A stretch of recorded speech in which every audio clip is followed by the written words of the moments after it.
The morning session now to continue for everybody, I suppose. So let's make the best of it.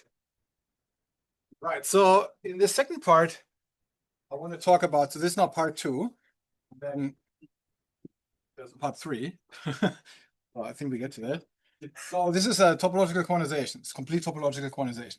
So the idea is in the first block, in the first part, topological quantization. So there's two notions of completeness here. In the first talk this morning, I talked about what is it that completes flux densities to a full gauge field with a globally defined gauge potential. And there was this diagram here, which I didn't really explain. And the reason why I will not actually dwell on it further, even though it's an important diagram, but it takes a lot of effort to explain the background of. We're focusing on, since I'm focusing now on topological observables, the next thing that follows on the board is actually a theorem that says we just care about the topological observables. Kind of the diagram very much simplifies out of the phase space that is seen by the topological observer is actually just the charge sector, which is not surprising, but it's still good to sort it out. So remember, here the point was there's two A's in the game. There's this little mathfrak A, which fully encodes the equations of motion, or at least the Bianchi identities and Gauss laws of our higher flux densities. And then eventually we promoted it to an actual space, calligraphic A, which encoded the flux quantization law, and by that, the global topology of the fields. So this is a local statement that just knows about the flux densities. This is at the level of just Maxwell's equations. The rest here is at the level of having a full gauge field in the sense that became established after Dirac noticed that there's quantization. This is the higher level. So now we want to ask, what is the topological observables? I mean, of course, in the end, we would like to know all of the observables in their quantization, but I can't do that. But I can say something about just the topological observables. So it's just the first thing we can do. And that's quite interesting actually in itself already. So let's just think about what is observables on once you have a phase space, and then what's the topological observables, and then I give a proposal for what it means to quantize them, which does not fully follow from established quantization rules. In the higher case, it does follow from the usual rules in the case of ordinary Maxwell theory, and I'm going to show how in that case it actually coincides with a standard quantization. So what are observables? So observables, once you have a phase space, observables are the smooth functions, on the phase space. They observe some for each field configuration. The phase space is a space of on-shell field histories. I'm already getting tired, so let's see how this ends. Observables are smooth functions on phase space. So if we have any phase space, in our case, it's a stacky thing that doesn't matter much. It doesn't matter for this definition. So an observable is a map from here, smooth map to, say, the complex numbers, right? Which to each field configuration assigns the number that is being observed. If the observable is energy, then to each, whatever it is, it assigns that number. And so this is topological. This observable is topological. It is topological if it's locally constant. It is locally constant, right? So it does not depend on local deformations of the fields, but just on what happens when you move to an actual different sector. So one way to write this here, just a notation, is topological observables in this notation would be a map from the phase, one way of writing it, from the phase space to what I like to call flat C. Well, this is just notation for the underlying discrete set. Underlying discrete set. Right, so we remove the topology in C, so the functions can no longer vary in C, except if you move to a different connected component. So that's just a basic fact, or basic notion, let's say. And now here's a proposition. So I indicate in the extended lecture notes, which remember you can find on the web page. If you Google the title of this talk, you should find it. Where I explain a bit more how it's derived. So there's an adjunction, this flat is right adjoined to some shape operation on the left, and then there's rules for how to apply shape to such a diagram, just for those who have maybe seen these terms. So there's some yoga one can do using the fact that the smooth infinity groupoids in which this diagram lives form what is called a cohesive, or what I call a cohesive infinity topos. And using this one arrives at the following statement. Remember, we chose A to characterize the charges of our theory, and it turns out this is exactly what the topological observables observe. Topological observables on our globally completed high gauge fields are equivalently, so these maps that vector like this are equivalently the maps that just see this top part.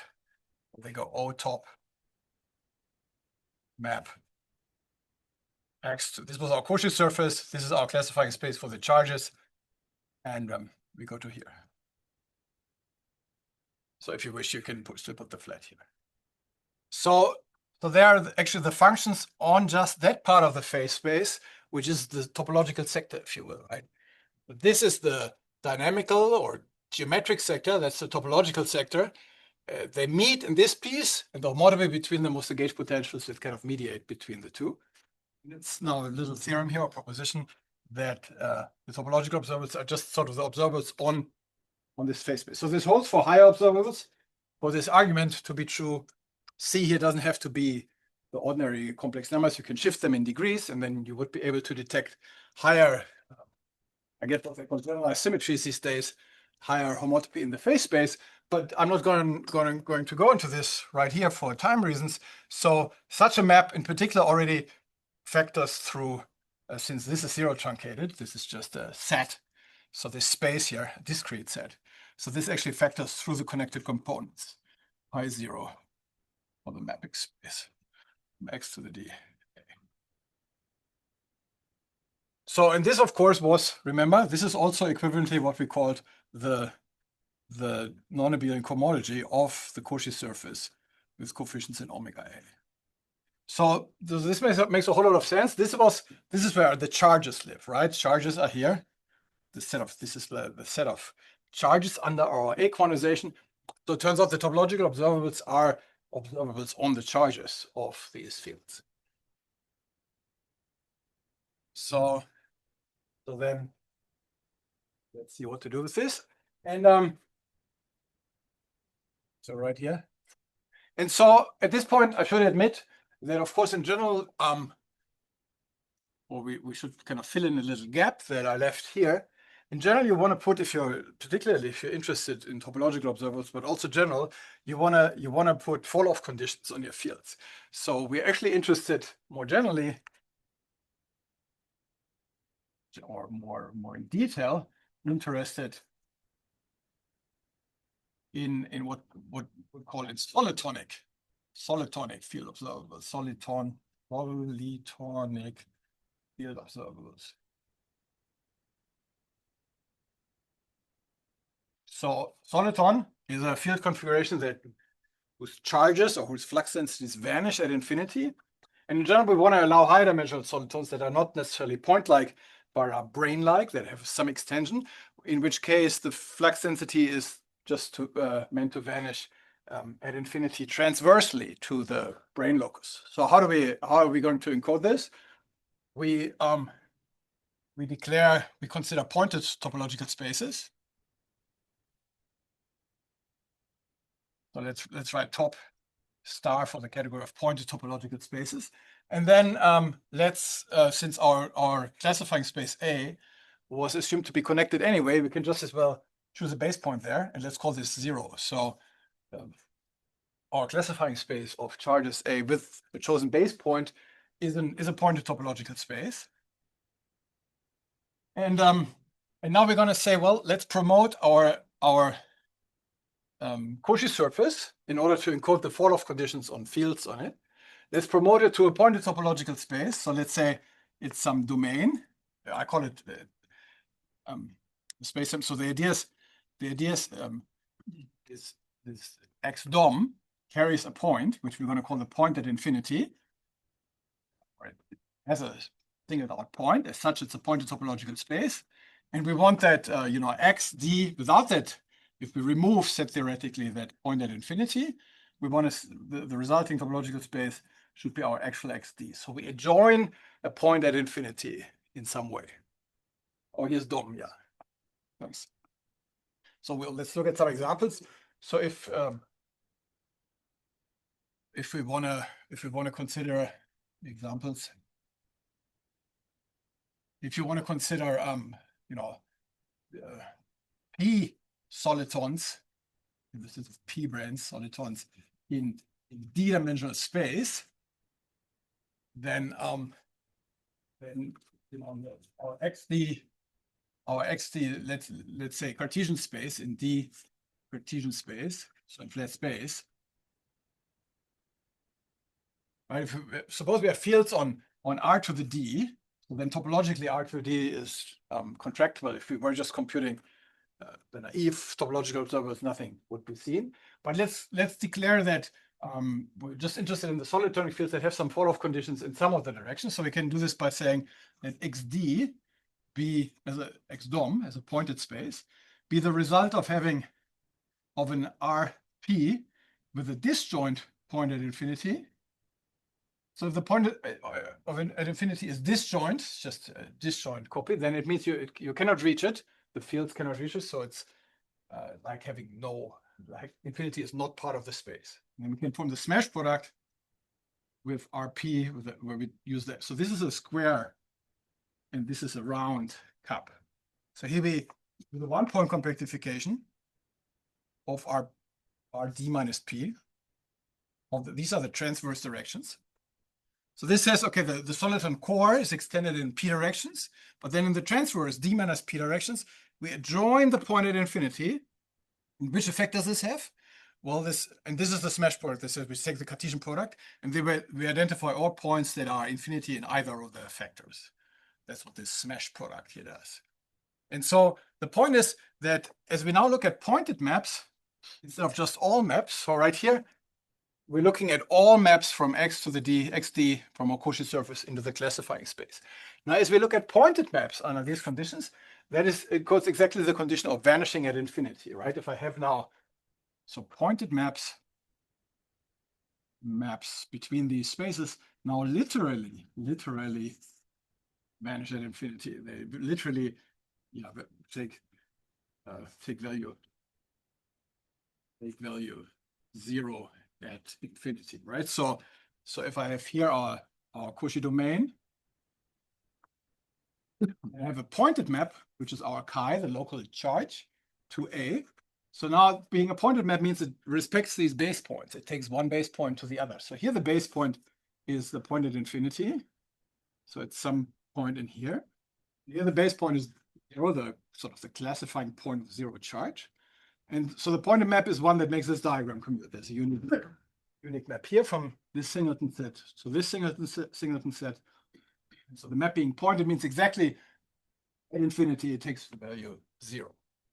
So that means we're going to promote now the map. We can do this with the full phase space too. Then you have to discuss a bit more. What does it mean for the flux densities to vanish at infinity? If one does this, then the proposition still applies. And we find that this mapping space here gets replaced by, so this is part of this map is inside the pointed mapping space, which is, well, people usually like to put the star on the bottom. I like to put it there. So this is the pointed mapping space. Pointed mapping space.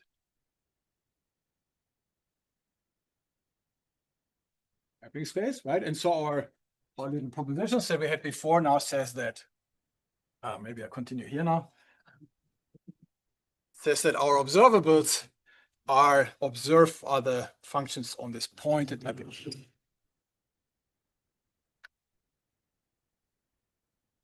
We erase this here. And then I just want to add one more condition on what counts as a sensible observable. So the realistic observables, those that you have an actual chance of actually measuring in experiment, will only be able to see a finite number of these connected components because of the experiments will be finite. So I'm actually going to declare now that the topological observables are just functions on this pi 0 of the pointed mapping space, which have compact support. So one way of writing it is so this ends up being just the homology of, how should we write it? So we have here pi 0 of the pointed mapping space from X D dom to A. Right, and this means we're taking the linear span of this set, which is equivalently the the compact supportedly functions. It's and so this is equivalently the degree 0 homology of the pointed mapping space, which I'm just saying because this makes some of the structure that appears next more transparently visible. So this is with complex coefficients.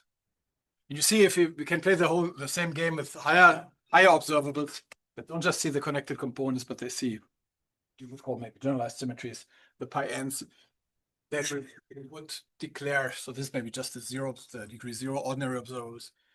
Then we would have higher observables, any degree being the n homology, and so forth. But for this lecture, let's just stick with this and see what we can do here.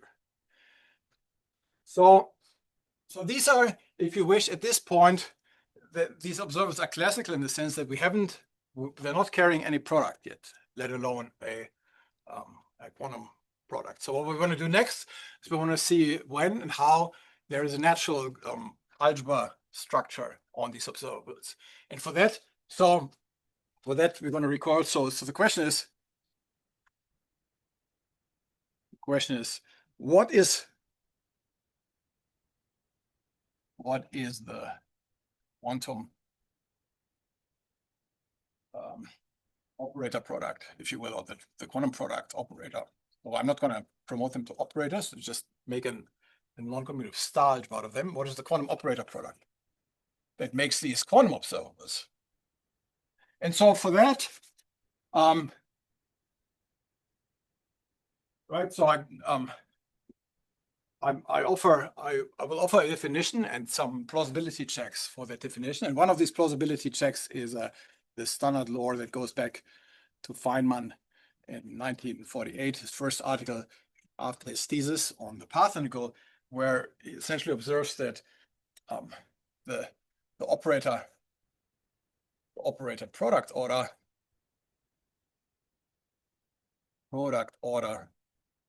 on quantum observables, say field observables, is the time order on the expectation values, or in the path integral.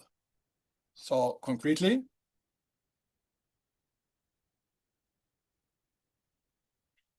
here's a fact that you can derive in general field theory from the Dyson-Schwinger equation.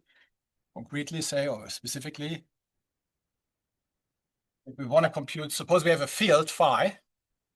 So let me switch to ordinary field theory notation for just a second, just to motivate this statement. Suppose we have a relativistic field theory, and there's a field phi on some space-time. We want to compute its quantum operator product with its canonical momentum pi t of, let's take this to be y, say, x. So, and then maybe we want to say, okay, so these are equal time products. So let's look at the equal time commutator. So what if I take pi t of y here, star pi t of x?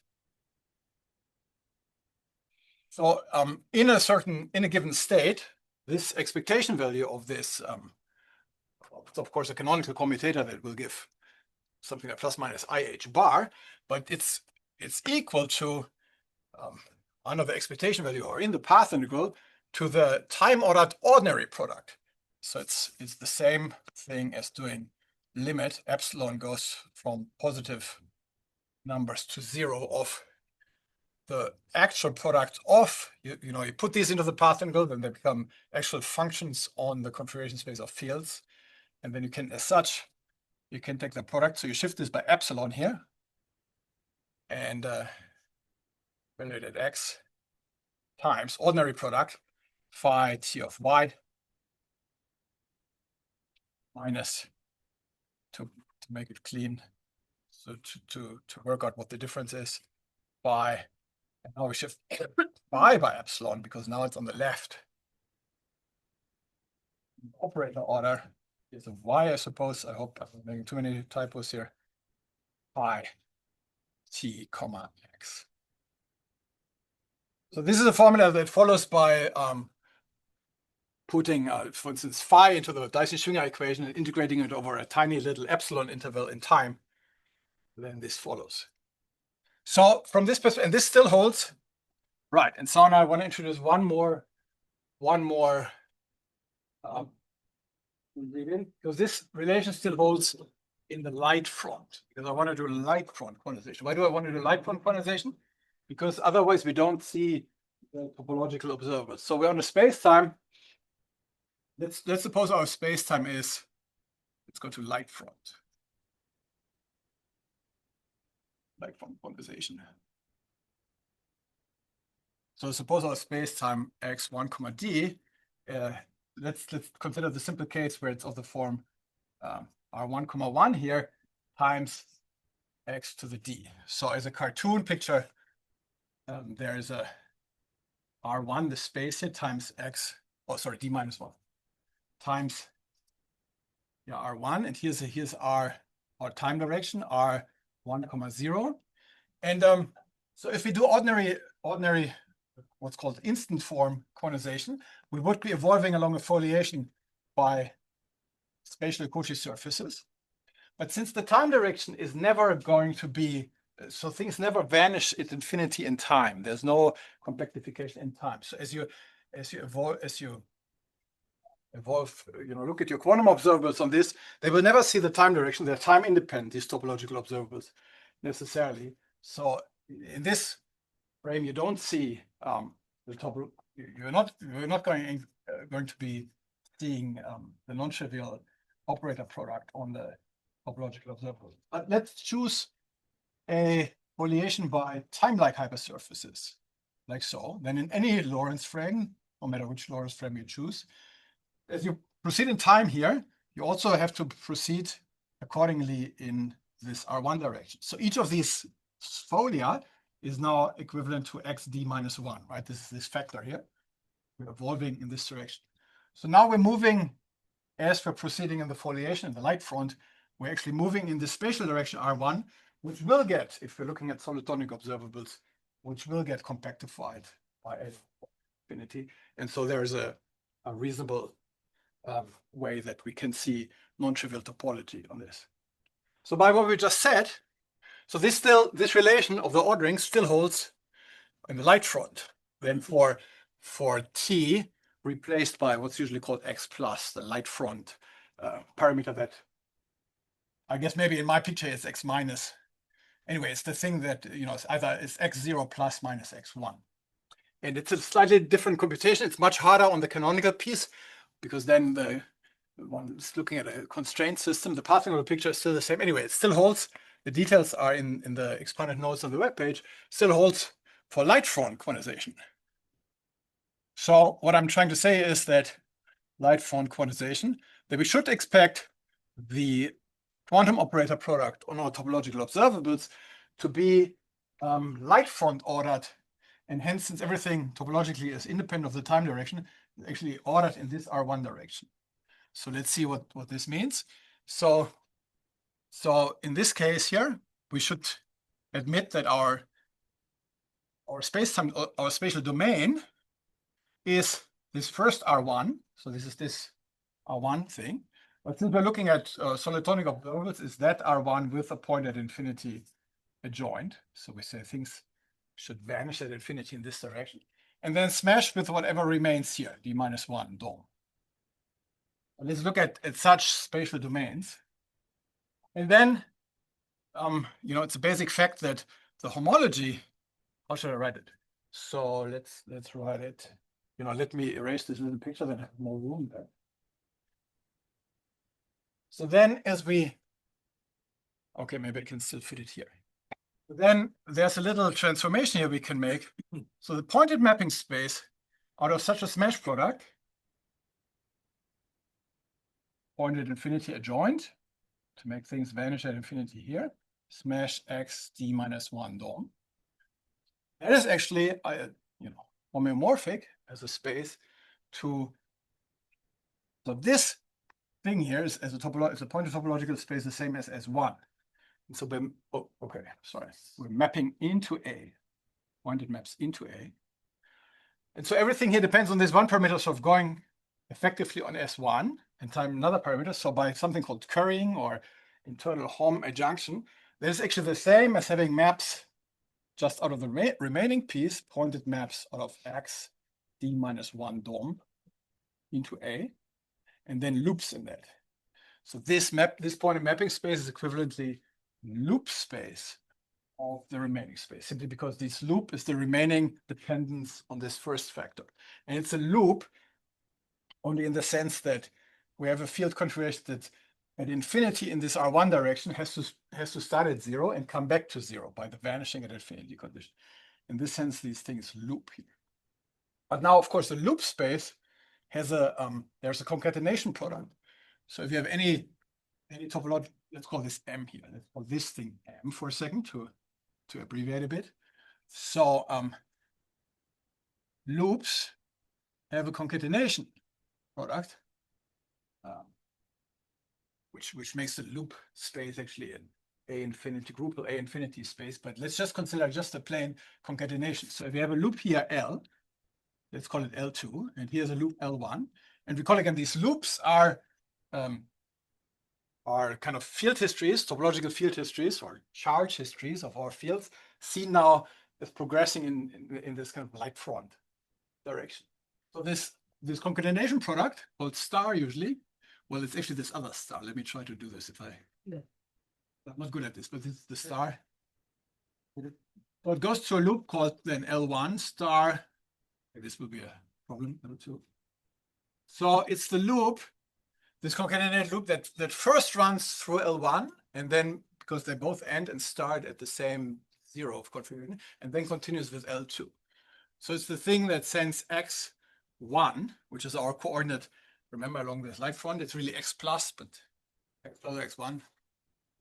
Sends this to, well, either L1 of, so as we run over the negative axis, so this is in R, remember this x1 is in R1 with a point at infinity adjoint.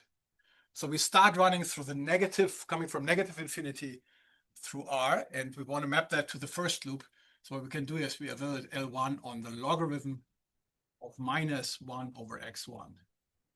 That just maps the lower axis of negative, non-positive real numbers, the full real axis. So this is if x1 or otherwise, after that, after we've run through the first loop, we run through the second loop just with ln plus x1. Or, sorry, this is getting a bit messy here, x1 greater equal to 0. So this is just a loop, the evident loop concatenation. We have one loop that goes here around, then we have another loop, and then together we have just a loop that goes firstly one loop, then the other loop, so at twice the speed. And so you see, this loop concatenation product now equips the homology of this space with an actual product. So this product is not associative on the nose, it's homotopy associative. But since we're just taking the homology of that space, should I continue here? We get induced an actual product called the Pontryagin product on the homology of any H group or any H space actually. And let's see what that means now. If we think of it as being a product, it is some product that exists on the observables. Let's think what it does as such. So now if we're on this space-time, then we just learned that our topological observables in the ones we just defined before. So they were the homology of what is now the loop space M, so maps from X d minus 1 dom to A. And as such, they inherit the push-forward product, right? So on let's go back to omega M to abbreviate. This was M here, remember? Right. So homology. Let me omit notationally the complex positions. So homology. This works in all degrees, of course, but let's stick for simplicity to degree 0. Hello. So we have there's a product here. The König theorem, since we're over the complex number, says the tensor product of homologies. Well, okay, since I'm omitting it here, tensor product is equivalent to the isomorphic to the homology of the product space, omega m times omega m. And then we can push forward with our star operation, right? So now we have a map from omega m times omega m to omega m. Homology pushes forward, which just means for each class you send it to kind of to the corresponding value of where it's supported. So in total, so this is really pushed forward here. So it looks a bit funny. It's star, star. This looks very Christmassy. But I'm just going to call this the star product. So yeah, I didn't anticipate that this would be a problem that I can't draw stars. I typed this. So this is the star product, right? Because it's different from this star. This is the push forward star. Sorry. Okay. This is backslash star, and this is backslash ast. Okay. So this is the Pontryagin product. Pontryagin product on the homology of any loop space. And let's see what it does. So what does it do? So consider two observables. So what's an observable in here? Well, if we have a loop, right? So we have this embedding now. Omega m is inside the homology of omega m. I mean, it maps to the homology of omega m by. So if I have a loop here, it kind of gives me the homology class that is kind of supported at that loop. In our, right, the zero chain, which is that loop. So as an observable, this is the observable which is 0 or 1 value, which says the field history is of shape L as a topological field history, or not. So it's the observable that asks field history is of shape L. And as such, the product of these two things, if I have now under this product, if I have now this observable L1 here, star product, delta L2, well, that is delta. So this is the observable that says field history is of shape L1 star L2. So this is the observable that comes from saying field history is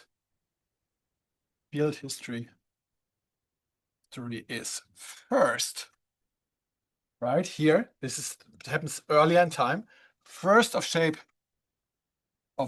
L, then afterwards of shape L1, and then of shape L2.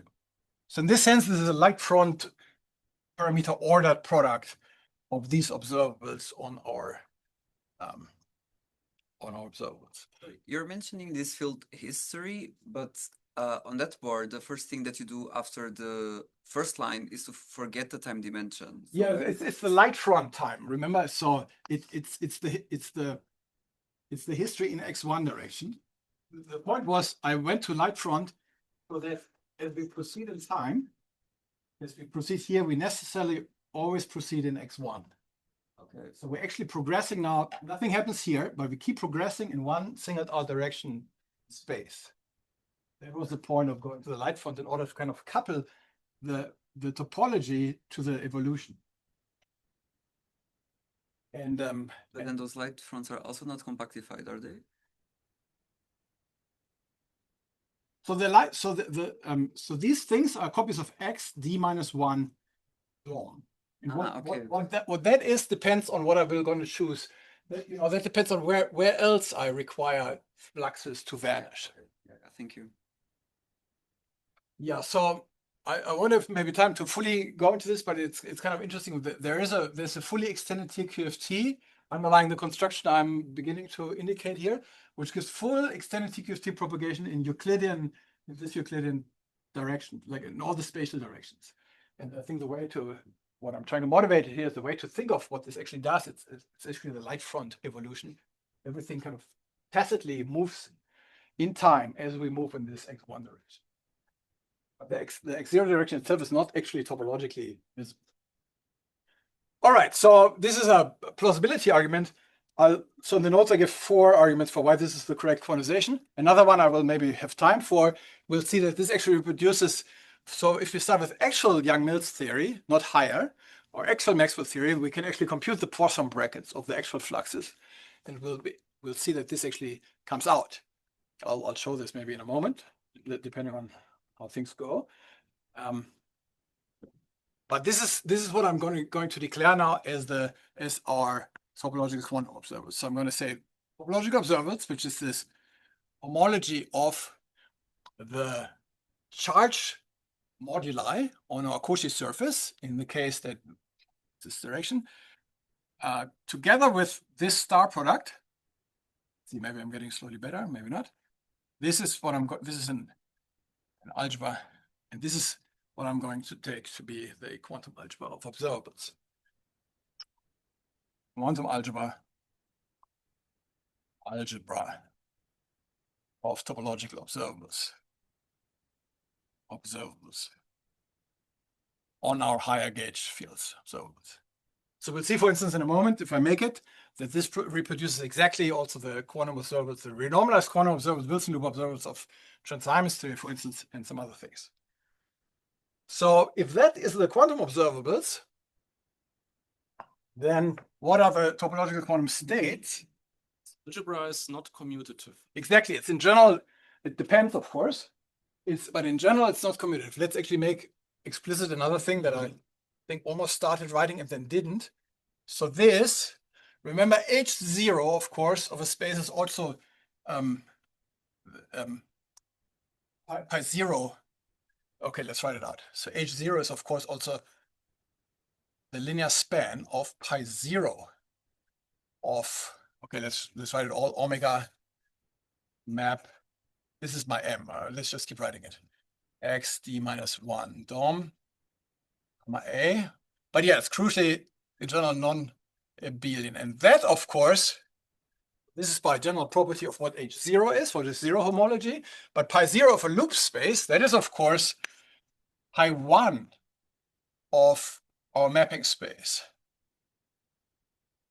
So the fundamental group. And so what we really have here is equivalently, we're saying these observables, this is the group algebra, the fundamental group algebra.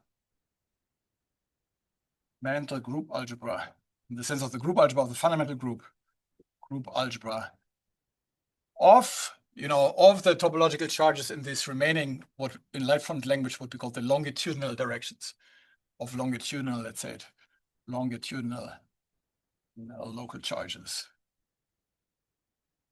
And that pi 1, if that pi 1 is non-abelian, then group algebra is non-abelian. It can happen that pi 1 is abelian, which is kind of a degenerate case, of course, of a non-abelian algebra. You started with saying observables are just functions on this mapping space. Yes. This is also an algebra, right? But but the pointwise product. Yeah.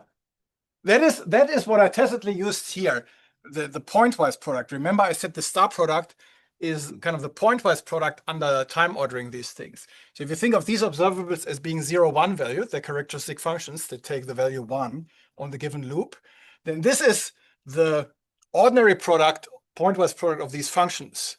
Right? We say the one is supported on L1 here, and the other is supported L2 here. So if both of them click and say 1, 1, then that product is 1. So in this sense, this is the pointwise product after shifting their light front time.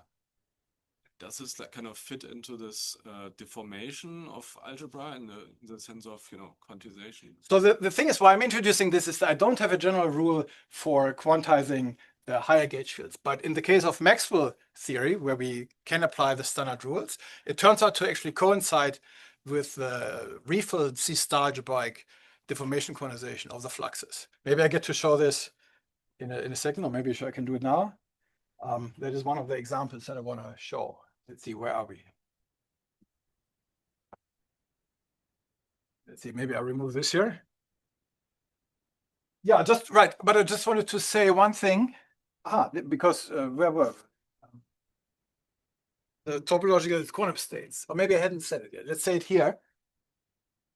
So if if we have an algebra of quantum observables, then what are the the quantum states, well, at minimum, they must be modules over the algebra of quantum observables. The quantum observables should be operators that act on them. But now that our algebra of quantum observables is actually a Pontryagin algebra, that means things have a very specific form, namely, so if I say now topological quantum states, I'm not going to use this abbreviation much, but let's just do one state spaces. Right? If you have the algebra of quantum observers, then this should be the modules over, so here's top ops star. And of that we should take the modules. But now by what we just said, this is actually a group algebra pi1 of okay, let's write it out of map star x d minus 1 dom a. So it's modules over this group algebra. But what is modules over a group algebra? That's just linear representations of the group. So this is just the same thing as pi1. I write it just once more. Pi1 map star x d minus 1 dom a. Right. So so the quantum states are now representations of this fundamental group, which are equivalently, if you will, these are local systems. Local systems on this mapping space, on at least at this point, on the connected component of 0, on the modular space. Let's call this the moduli space of longitudinal charges or something, right? Because a linear representation of a fundamental group, that's the same thing as a flat vector bundle, right? So this says in this connected component, you have kind of a single vector space, which is a space of state, and then it's acted on by these quantum observables, which is effectively an action of this fundamental group. Okay, so that is the quantization prescription, which I'm considering now. And now I'm going to look at applications and examples of this. So maybe I continue here. What's the time? So first, yeah, let's actually look at what Konrad just asked for. Let's look at the case of ordinary Young-Mills flux. So this is a funny story. The quantization of fluxes in Young-Mills theory gained a fair bit of attention when loop quantum gravity was popular and got started because they thought they had to quantize something analogous to Young-Mills theory. But it turns out you have to be careful because there's a Gauss law constraint on the Young-Mills phase space. And if you don't do it correctly, you're not actually, you may have things that look like observables, but whose corresponding Hamiltonian vector field is not actually smooth. There was a mistake in the whole field that was only noticed just a few years back, or maybe 10, 15 years back, by Alberto Cataneo, who noticed how to correctly compute the Poisson bracket of fluxes in Young-Mills theory. And I'm going to use this. We extended this to the magnetic sector, and then it gives the following results. So let's start part 3. Application. So this, yeah, in my notes, this is called, let's see how far we get, how much well it might work. So this is applications to topological quantum materials. So yeah, quantum. I think it's exciting that actually there's some real world experimental import of this. But before we get there, let's just warm up with let's consider G a Lie algebra, ordinary Lie algebra with the killing form, so semi-simple Lie algebra, and let's consider G Young-Mills theory for a second on R1, on so ordinary spacetime x1, 3. But I take it to be of this form R1, 1, which of course fits this light phone form. And then here's sigma 2, some closed surface. So I'm headed in the direction of, experiments like in fractional quantum Hall systems. We have some surface in our laboratory through which there's some flux. In a moment, I will specialize it to just magnetic flux. But for the moment, because that gives a better picture, let's look at the full thing. So this models the spacetime of a laboratory experiment. We have some surface there, flux through it, and the rest is just the remaining spacetime. And then, by what I just mentioned, using an insight of Alberto Cataneo kind of explained how to do this properly, it follows that the Poisson bracket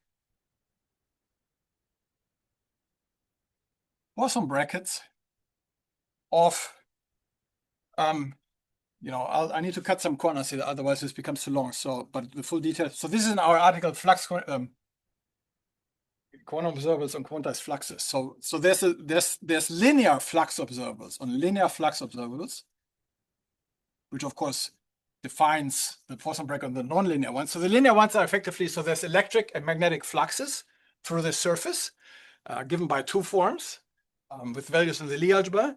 And the linear observable is given by a Lie algebra valued function, essentially, which you then pair with this form and integrate using the killing form that you have here. Except that what I just said, I mean, this is what people used to do. It turns out this is not actually quite right. One has to correct these observables to make them actually have smooth Hamiltonian vector fields, which is where the interesting Poisson bracket actually comes from. Otherwise, one gets something. So if you do this right, then the linear flux observables have Poisson brackets as follows.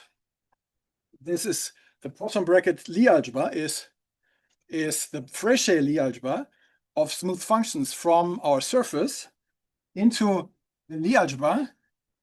So this is my math frac G here, which I put in H bar here. So by G subscript H bar shall mean now the given Lie algebra with the Lie bracket rescaled by some non-vanishing number, which you can think of as being the deformation parameter, if you think of this as being a deformation. And then it's semi-direct product with the adjoint action of similarly the Frechet Lie algebra of smooth functions from sigma 2 to another copy of G, but now with vanishing Lie brackets. So just as a vector space. So what this says, this turns out to be here the electric observables, electric. So observables on electric flux observables. Sounds like a 70s rock band title, right? Electric flux observables. And these turn out to be the magnetic flux observables.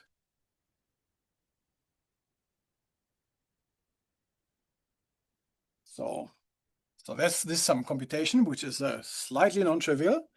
And so we're dealing here with a phase space for just the flux observables, right? I should maybe highlight that I'm disregarding the bracket with the actual gauge potential in the spirit of the whole discussion that we had this morning, that I'm just looking at what is the Poisson bracket just between the fluxes themselves. So this electric flux here is the canonical momentum on the phase space to the actual gauge potential, of which the magnetic flux observables are the covariant derivative. But I'm not writing the bracket with the gauge potential just between the fluxes. And so we're dealing with a phase space that is a Lie Poisson space, on which the bracket on the linear observables is just this Lie bracket. And there is, if you just go to the literature, for this case, for phase spaces that are Lie Poisson spaces, there's a known non-perturbative deformation quantization. So for such Lie Poisson phase spaces, exists well-known non-perturbative, so meaning C-star algebraic or rigid, or C-star algebraic deformation quantization. And it says you have to choose an integrating Lie group. So here's a Frechet Lie group that integrates this. So we have to choose a group and then take the C-star algebra of quantum observables and the group convolution, the C-star group convolution algebra. So observables, it says the observables are, observable algebra is, so with this I mean group algebra, C-star group convolution algebra of some integrating group. So we have to make a choice here. We have to choose a Lie group integrating G. And well, this is, so one way, this is just a space. So one way to integrate the semi-direct product is we choose a Lie group G, and then we choose a lattice lambda inside its Lie algebra, which is ad invariant. So this is an ad invariant lattice. Right, so that G mod lambda is a Lie group, a torus, an abelian Lie group that integrates G naught, which is trivial Lie bracket. And so this is what Riefel, and I should say this is due to Riefel and Lanzmann has developed it. Riefel has started the discussion, but made it more complicated than necessary. And then Lanzmann noticed that it has this form. And so you see it's already looking closer. We have a group convolution algebra. Now let's just pass to the topological observables. So again, so let's see what are the topological observables in this. Well, they should be the ones. I need a new board. Let's do a new board. Right, so even though now we could actually determine the full algebra of quantum observables, I want to compare to the topological observables that we have been talking about. So let's look at the topological ones. Remember, they're supposed to be the ones that are locally constant. It really just depend on pi0 of the modular space. So we take the functions there. We have all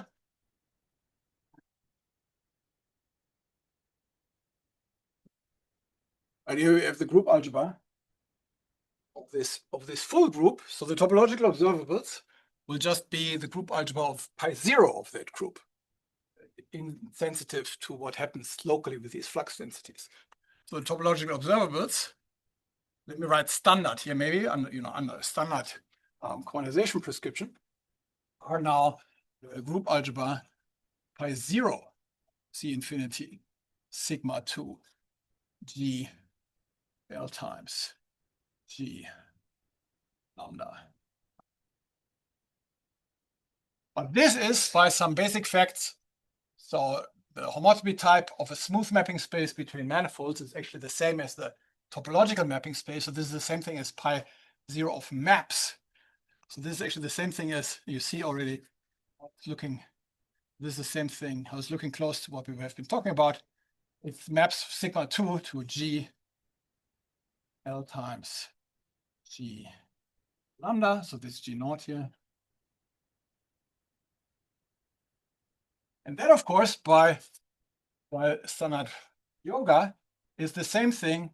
So we're mapping into functions into a group, but that group is pi1 of something, because we're now just under pi0, we're just looking at the homotopy type. So this is actually the same thing as pi1 of maps from sigma 2 into B, into the specifying space of that group, which we've chosen here at G naught lambda. Let's see, 1, 2, 3. Well, you see, this is exactly of the form that I've been talking about. In particular, now specifically for abelian Young-Mills for Maxwell, which is the case that I've been talking about before, equals abelian Young-Mills, or U1 Young-Mills. We can choose the natural choices. We take G to be U1, right? It has to be Lie group integrating the Lie algebra U1. And we take lambda to be, this is a choice. This has to do with this choice of, this is a quantization choice. And we see it's related to the choice of flux quantization, actually. At this point, we see how flux, which starts out life as being just a discretization process, is actually tightly connected to the actual quantization process. Let's take this to be the integers inside, right? It has to be lattice inside mathfrak U1, which identify with R. So then, right, this is kind of the basic choice. Anyway, it is a choice. It doesn't matter whether it's basic or not. So under this choice, this becomes C of pi1 maps from sigma 2 into B U. So then, R mod lambda is also a copy of U1. So this is what we're doing here is we're saying both the electric currents, the electric flux, and the magnetic fluxes are both quantized in U1. That's U1 field. So then we get U1 square. And that, of course, is the same answer we just got from this abstract reasoning for the choice. But this is now our A here, according to ordinary Dirac charge quantization. So it's in this sense that in this case, we reproduce the ordinary situation. Let's look at a simple example of what are these observables on the torus. This turns out to be instructive. And on the torus, of course, since since we're just homing into this abelian stuff, nothing much happens. So for this flux quantization that I've chosen here, yeah, so this is a separate discussion actually. Actually, electric magnetic fluxes commute with each other. This is just a Cartesian product. This 2 here means Cartesian product with things itself. So there's actually no commutator between electric magnetic fluxes under this quantization choice. You could make other choices here actually. At torsion pieces, where for instance, Z mod 2 piece acts by sign reversal, such that they actually do become non-commutative. But let's not do this. So let's do an example. Right. So for example, let's take sigma 2 to be the torus. It's slightly unrealistic experimentally. It's not actually so easy to in the laboratory actually produce a torus through which flux goes transversely. But people like to consider it because that's a case that has received much attention theoretically, and that's exactly the reason why I'm considering it for a moment. So, let's see, maybe we have time to do the case of the plane, which is the one that you can actually realize more easily in experiment. So in this case, so what do we get? We get that our topological observables are group algebra of pi1 maps from a torus to B. Let's just do BU1 here. Let's do BU1 square. But then, of course, going back again with our pi1 yoga, this is the same thing as linear span of pi 0. So we can move the pi1 inside. It becomes a loop space of this thing. And then it's pi1 of maps from T2 to U1 square. Well, this is really, I'm just redoing the computation in reverse direction that I did over there. But what is U1? U1 is actually a K. This is a KZ1 as a homotopy type. This is the Einberg-MacLane space that classifies ordinary cohomology in degree 1.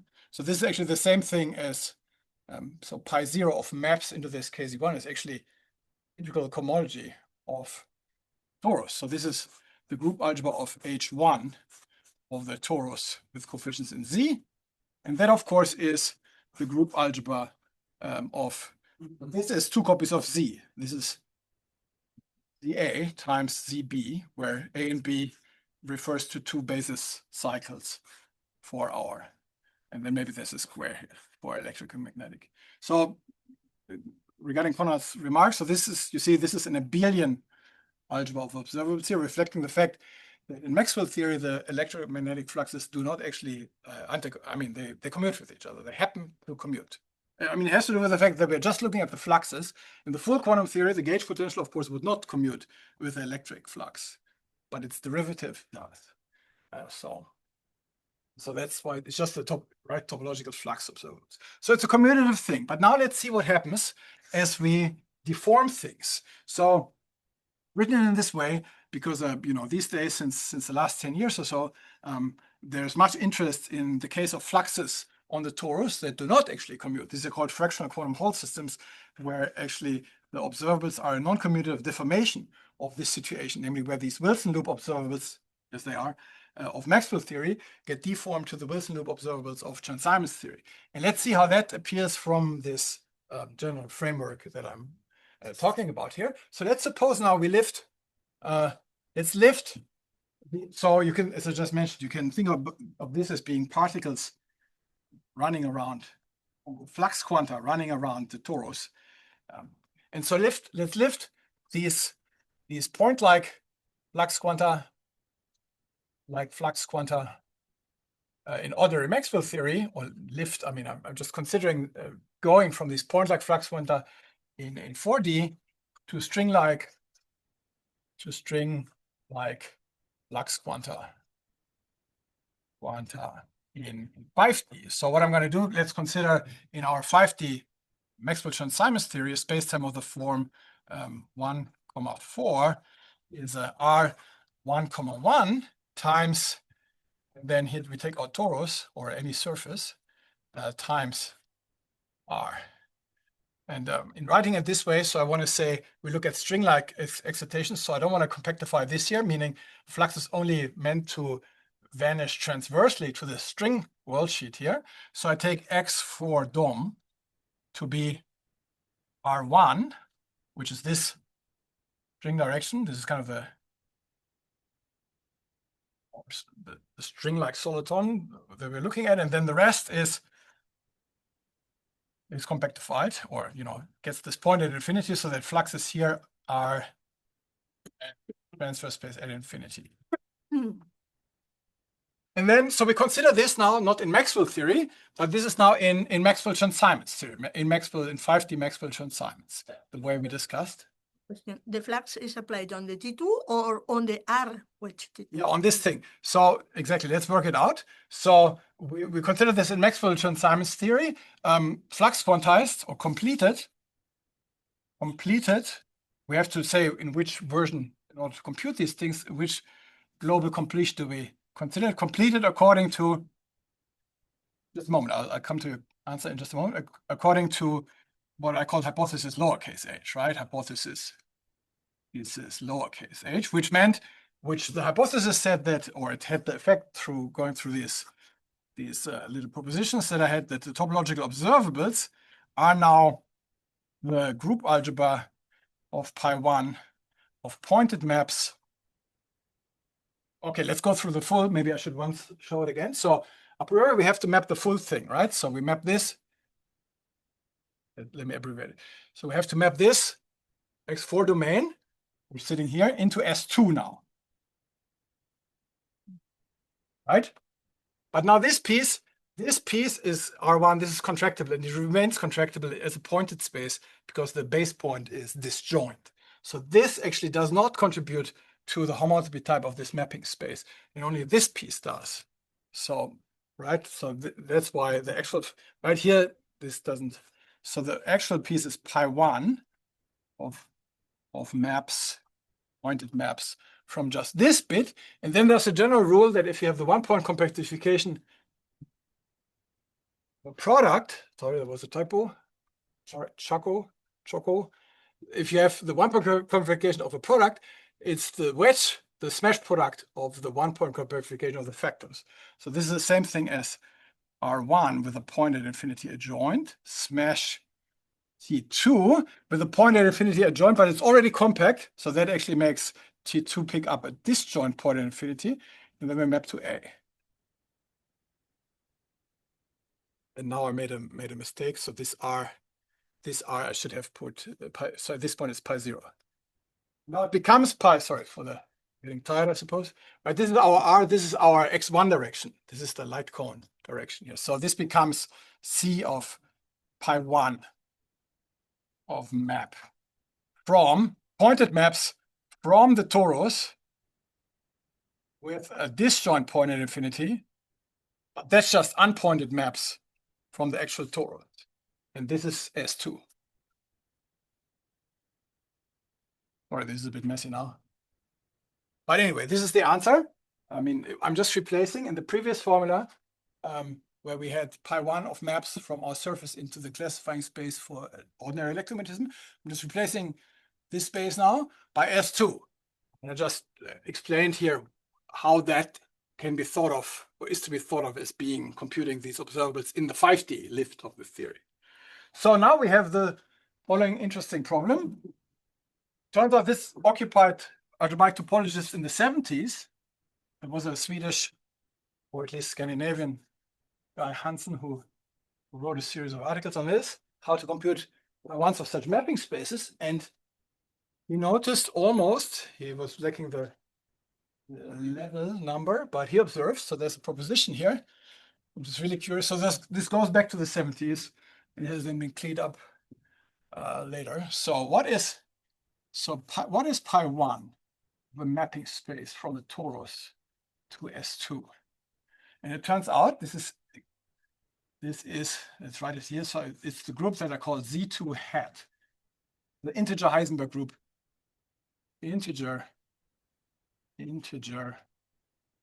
Heisenberg group at level 2. What does it mean? It means the following: level equals 2. Well, it means essentially what it says in words. So it's the group. So Z2 whitehead is as a set. The underlying set is 2 copies of Z, which is the ZA and the ZB if one goes through the proof, this is sort of the same ZA and ZB that we saw before. But there is now a central piece. There's an extension Z. And so as such, it is generated by, just to give notation. So there's a guy which I'm going to call WA. I'm going to call this the element 1, 0, 0 in this Heisenberg group, right? This is the generator sort of this vector here. Then there's a WB, which is 0, 1, 0, which is the generator here. And then there's a zeta. Can I do a zeta on the board? It's been a long time. That's a psi, yeah. Well, zeta is something like this. I don't know. But yeah. I just want backslash zeta. 0, 0, 0. 1. So, right? So it has these generators. And so I gave you the underlying set with only non-trivial group commutator, with only non-vanishing, non-trivial group commutator.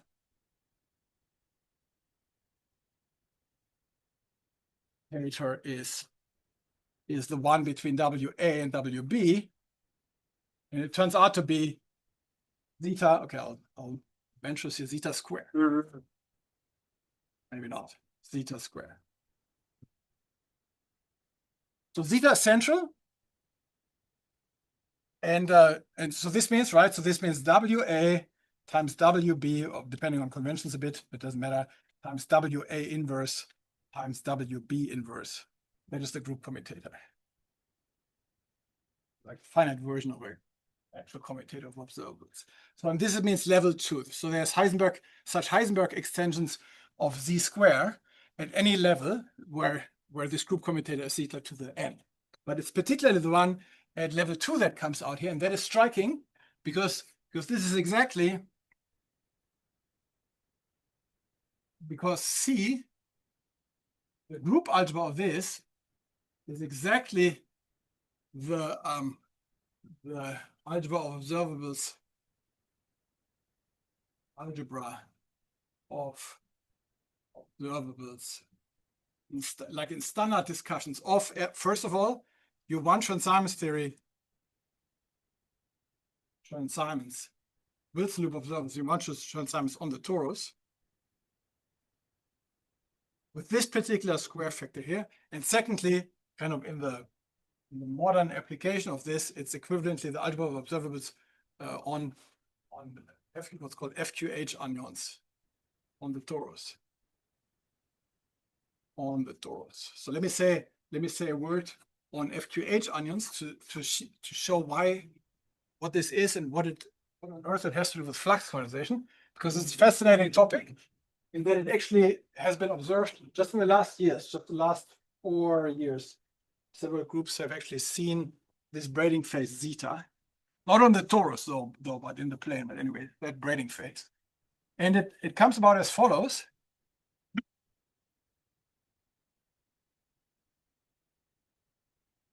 So it turns out, so in this what's called fractional aside, say, or just to explain this, so what's called the fractional quantum Hall effect, fractional quantum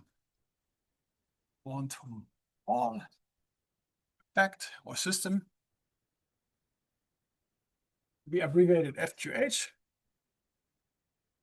So one considers an essentially two-dimensional, very thin slab of superconducting material filled with an electron liquid.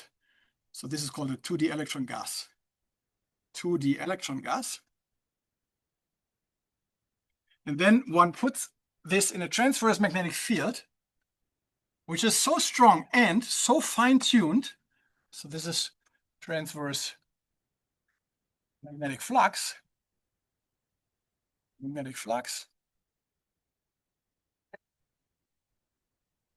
Let's say so strong and fine-tuned that there is, can anybody read this? That there is exactly, let's say in the simplest case, K, let's take the integer filling fraction or unit. There's an integer K and Z, that there are exactly K and Z flux quanta per electron. So the picture that people usually draw, and it's just a picture because standard theory has very little to say about what's actually going on here, because in this situation, the electron gas turns out to be strongly coupled. So there's essentially no theory that tells you what's actually going on. But the experiment sees it, and people have these mental pictures of what's going on. So if there's an electron here in the electron gas, then it's kind of, and if we draw our flux densities, if I try something which will fail, flux density is something like, okay, so here's a little density of flux. Wow, okay, going through it. Oh, this fails. So then there's K. Let me draw a little ellipsis for flux density. So this is 1, 2, 3 quanta of flux that in some way, which is not well understood, is kind of bound or absorbed by this electron now. There's just the fact that if you arrange such, so this means the electric field has to be the magnetic field has to be really strong because there's a lot of electrons here. And it has to be really fine-tuned because you want this exact number.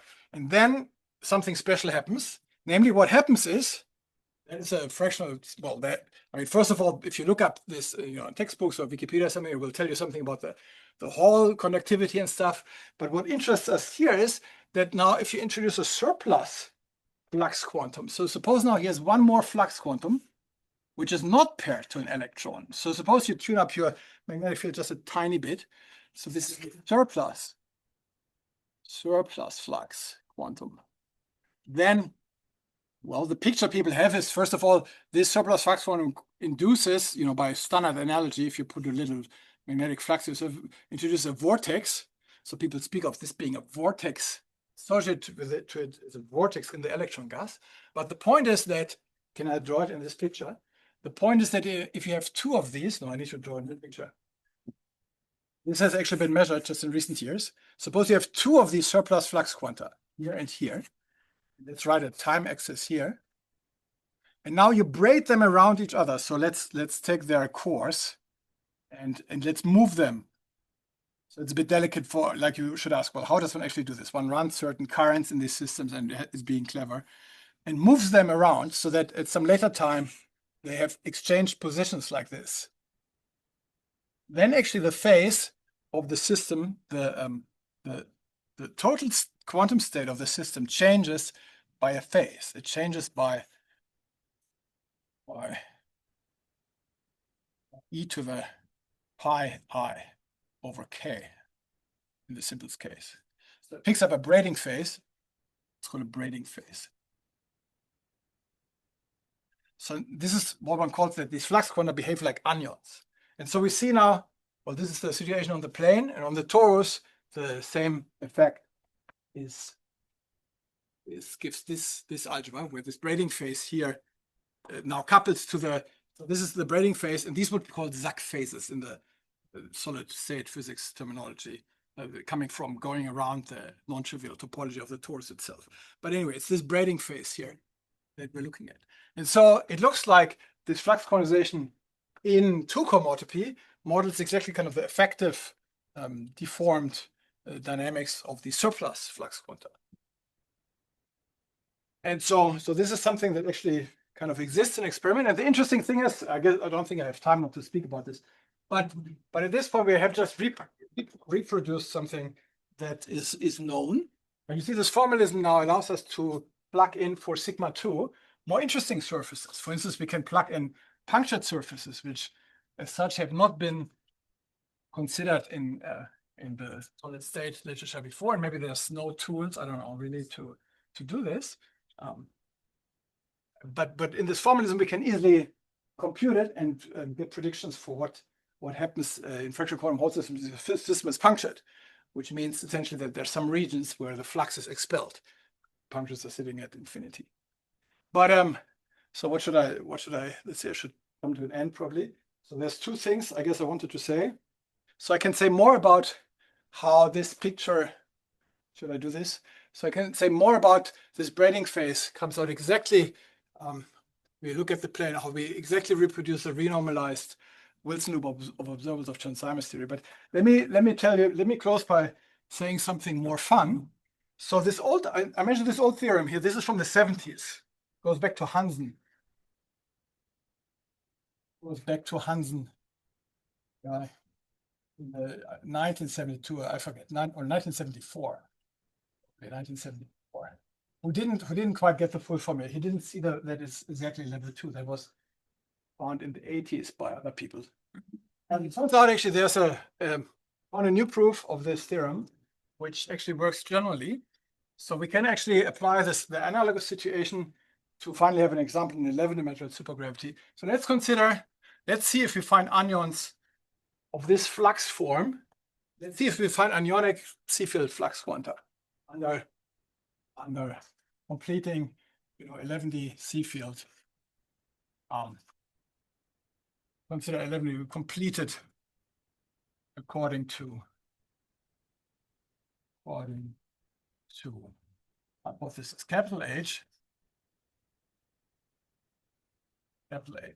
So what is the analog space-time? It turns out this is the right one. So here's just a fact now. So take our space-time to be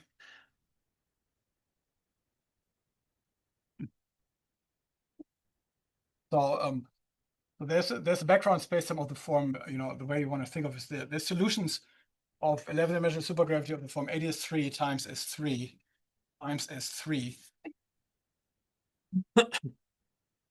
times E2 times R2, modeling intersecting M5, M2 branes.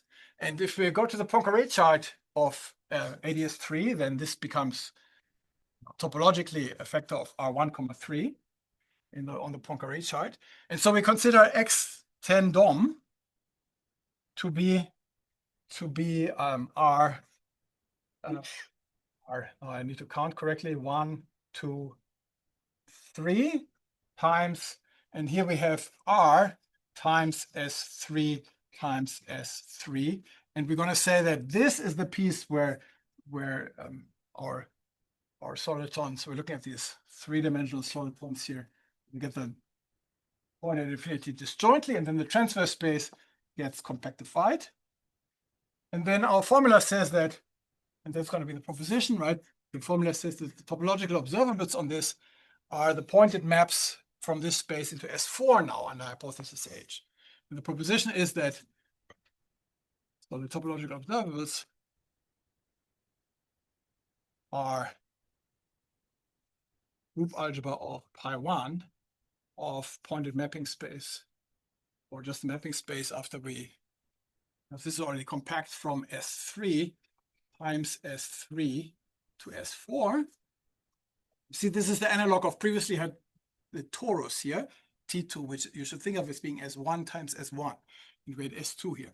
So the general formula is actually S2k minus 1 times S2k minus 1 to S2k.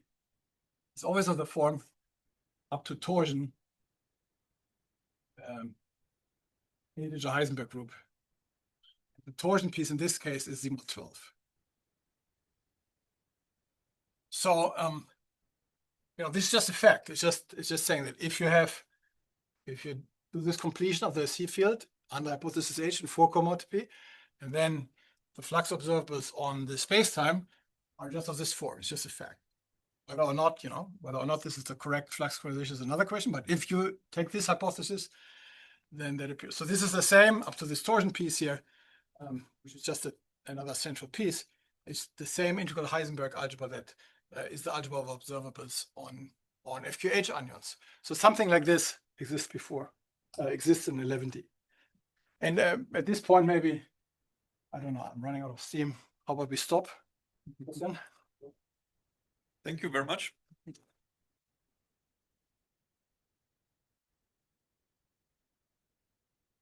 Maybe we can ask some more questions about the first part as well. But any questions? A little bit out of steam. Still have to survive a gong show. Would you say something about that torsion, please? Well, I can tell you where it comes from. I don't know, the different questions what it means, but it comes from the fact that so stably This is what's called stable splitting. So after suspension, see this pi 1, we can move it over here to become a loop space, but then in here we can move it over here to become suspension. So it turns out the suspension of S3 times S3, use suspension of this thing as a unwanted space, is the wedge sum of an S1, which is just due to this base point here. And then there's two copies of S2. This is kind of the one coming from the A cycles. This is the one coming from the B cycles. And then there's an, sorry. S4. Sorry, I went down to the S4, S4, S7. But what I wrote was for the S1. S4, S4, S7. These are kind of the suspended factors here. Then there's another S7, which is, so this has a unique 6 cell as a CW complex, and that suspension turns out to be an S7. So that means as we're mapping over here to S4, we get two contribute. So this doesn't contribute. Pi 0 or pi 1 even of maps from S1 to S4 doesn't contribute, but then we get maps from S4 to S4. That gives these two Z factors here. But then there's a map from S7 to S4, right? And so pi 0 map from, so it has to do with the quaternary Hopf vibration. Map from S7 to S4 is the same thing as pi 7, is the seventh homotopy group of S4. And that is famously, or I don't know, not so famously, anyway, this is Z, which is generated by the quaternary Hopf vibration times Z mod 12. So there's this unstable piece here, which goes away under stabilization. And so as we compute these maps and extract these generators, we get a copy of Z here, a copy of Z here, and a copy of Z times Z12 here from this last piece. And it turns out the group commutator of these two land in this Z, and this is just goes for the right. It's just part of it. So this has to do with the fact, maybe I can say this has to do with the fact that maybe connects us back to what we discussed this morning. So there were some people who asked me afterwards, and I realized I should have said this in the lecture. How does this flux quantization relate to brane charges? And then we see the same Z mod 12. It's an important prediction of this hypothesis H. So let's suppose, let's compute brane charges under hypothesis H, compute M-brane charges, like black M-brane charges. M-brane, not of solitons, not of probes, black M-brane charges. Namely, like in Dirac's monopole condition, we want to know what is the charge seen on a space-time of the form ADS 4/7 times S7/4, right? The near horizon geometry of either an M2 brane or an M5 brane. And so by this yoga, the charges in the charges that we can see in 4 homotopy are, so if you do assume under hypothesis H that brane charges are quantized in 4 homotopy, then here's the result. So again, I assume we're on the Poincare chart, otherwise we pick up some funny stuff that we are not really interested in. So I look at the Poincare chart here, 1, 3/6. And then this is the non-contractible piece, right? This is the sphere around our M-brane through which its flux is penetrating and of which we're computing the total charge. And so by finding that M2 brane charge, M2 brane, if you wish, monopole charge, this is the analog of the magnetic Dirac monopole, under hypothesis H is maps pi 0 of maps from S7. Maybe I should have done, let's do M5 first to make it more logical. So then we're mapping from S4, which is the sphere around the M5 in 11D, into S4. But this is pi 4 of S4, and that is Z. So this flux quantization says, as you would expect, that there is an integer number possibly of charges on this M5 brane. Now for the M2 brane, it says that we see charges pi 0 map from S7, which is the 7th sphere around the M2 brane, to S4, which is pi 7 of S4.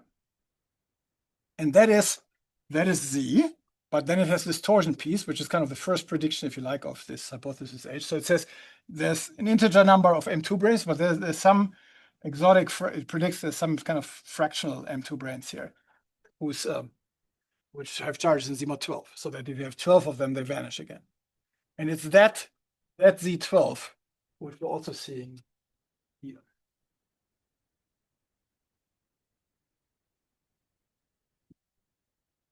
Is it possible to see to have anomaly in your framework? So see what? Anomaly? Anomaly.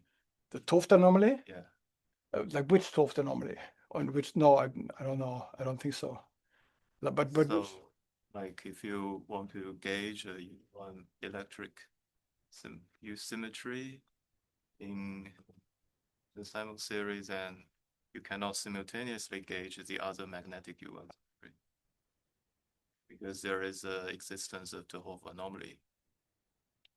yeah, I don't think I can have a good answer to this, except for saying that, in this process here, there's no, there's no anomaly. So an anomaly is something, right? If you start writing out a Lagrangian theory and then you try to quantize it and it develops some anomaly, it means something goes wrong if you do something. Maybe put it in mathematical language. So it's like when I consider anomalies, like I consider projective representations. So here you consider only like honest representations of your group algebra. Right? But if you consider projective representations, then that would be able to include the Hove anomaly. Yeah. Yeah, that's right. I took the quantum states to be plane representations of the observables. Yeah. That is true. Yeah. So yeah, I don't know. Maybe I don't. This is not. I don't know. The questions? Can you say anything about non-topological observables? No, I can't. Why not? It's too hard. I don't. I don't know. I did what I can. I mean, first of all, you see, you need a definition of what the. See, I introduced this definition of what is the quantum algebra of the topological observables, right? By arguing that it's the correct time-ordered, light-front time-ordered product of topological observables, and by showing that it reproduces the topological observables of ordinary Young-Mills. And so, there's no existing quantization prescription for the topological sectors of higher gauge fields. It's invisible to the usual Lagrangian formalism, and so you cannot use the standard quantization prescription. So it's not known. But of course, it's suggestive now that we see that the topological observables is just, we take this at face value, it's just a Pointryagin algebra of the loop group. Of course, you can try to speculate that maybe the full algebra of observables is some differential refinement of that, where instead of taking just topological loops, we take actual smooth loops and form some kind of product of these. But I don't know how that would look. So I don't know. That's the best I can do.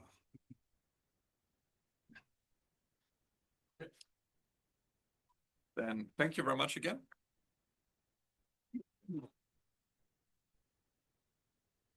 And we continue with